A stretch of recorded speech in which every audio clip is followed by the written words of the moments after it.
Hi everybody, and welcome to this tutorial, Bat and Floral Background, Creatively Me with Bree, and you guessed it, I am Bree. Full transparency, I am a newer watercolor artist. I've been doing digital painting for over a decade, and I gotta be honest, I used to hate watercolor, and I really don't like to say that because watercolor is beautiful and amazing, and it has so many qualities that I just couldn't appreciate when I was younger. If I'm being honest, I think it had a lot to do with wanting control over my life, and watercolor was just too chaotic for me. I needed something stable and consistent, like acrylic. You could look into the psychology of my brain later. So as you guys watch this video, you will see me make mistakes and choices that I would otherwise make differently now knowing what I know. I decided to just real quick for funsies use watercolor brush pens, and I'm still getting the hang of them. I find there are both pros and cons to using the brushes versus traditional watercolor paint. One thing that I really like about it is the vibrancy of the colors, as well as I like that I can use them for fine detailing. And thankfully I thought to speed this up because there is no reason for you guys to watch me have to mix in paint when you can probably figure out how I did that. I'm just using lots of water, building more, mixing in colors, blue and purple together here. Nothing fancy. I'm then adding orange. And then I decide after I add this orange that I want texture in the background. So even though I make this really lovely little corner of orange blending into the purple, I end up blotching it off. Thankfully, I sped through this part because I'm sure you guys don't need to see me moving paint around on paper. There's the blotching. Is that the right technique? Is that what I mean? Let me know if I'm wrong. And then once I've done that, I add the purple back in because I blotched it off. And what you don't see is I actually take this with a heat gun far away from my paper and just gently go back and forth until the paint fully dried. And now you're seeing the dried finish. Now, I did not anticipate just how hard it would be for me to see my pencil sketch. As you can see, these little arrows, the very faint lines that I could barely see in person.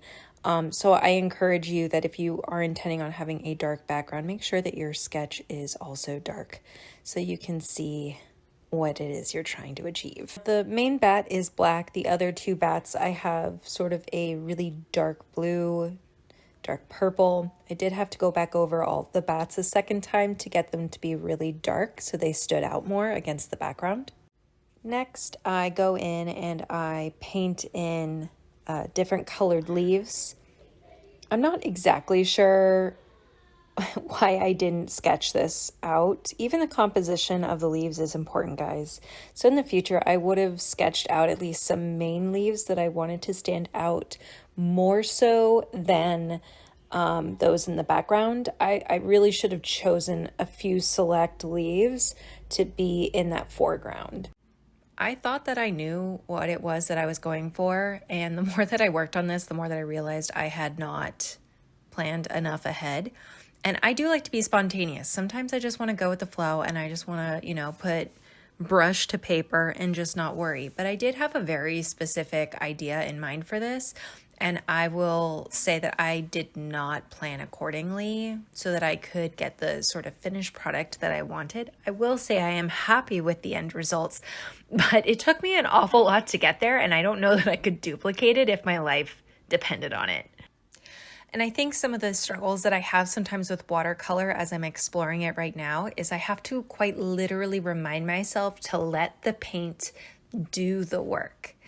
I have worked with acrylic majority of my traditional paint life, and the other part of my artistic life has been digital art, where again you have tremendous amounts of control over the medium that you're using. So I have to constantly remind myself to allow watercolor to naturally do its wonderful, beautiful thing.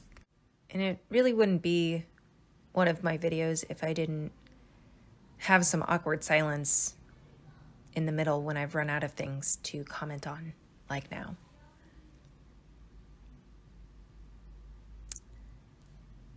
yeah, I'm just peppering in some color there. And honestly, I kind of wish that I had stayed at this stage. But nope, not me. I had to push forward. I really feel like just the texture that I put in was really nice. And then I really wanted it darker, and I wanted some leaves to stand out a bit more that were sort of falling into the background, because once again, I didn't plan this out ahead of time very much. So I also found, I'm sure a lot of people can relate to this, I put down color, and then as it dries, I'm always reminded of the fact that it dries lighter than it looks. And my brain is still trying to comprehend this. But I think one of the most important things about being a creative person, what really stops creativity, is when you expect perfection. And so some of the ways that I have worked through perfection for me has been push through the project. Push through the project even if it ends up wrong, because there's stuff to learn so that you can do it differently next time. And I constantly in the past would edit myself and not allow myself to make those mistakes. So often I would start an entire project completely over because I messed up somewhere, and I literally couldn't sit with the imperfections because I was so worried of judgment and criticism, and honestly just unrealistically high expectations of myself. I was actually watching another artist's content the other day, and they said something that absolutely resonated, and I had completely forgotten as an artist and creative myself. They said that every artist creates knowing that not every project will pan out. And I forgot that that was quite literally part of the process of being an artist and a creative. That sometimes no matter what you do, it just doesn't turn out. And that doesn't mean that you're a failure. It doesn't mean that you're not a creative or that you're not an artist. It's so easy sometimes to amount our worth to the amount of creations that we make, and then also people's responses to those creations. And at the end of the day, we should be creating what inspires us, because that's what drives our pieces and their meaning. And they will find their way to the right people. I purposely picked up watercolor because it's a challenge, because I'm not inherently talented at it, because I have to work for it, because I have to practice it. Because at the end of the day, I am not creating these pieces for anyone other than myself. Yes, I share them, but my ideas come from a place of wanting to simply create a piece that inspires and excites me. And the ones that I feel are worth sharing, I do.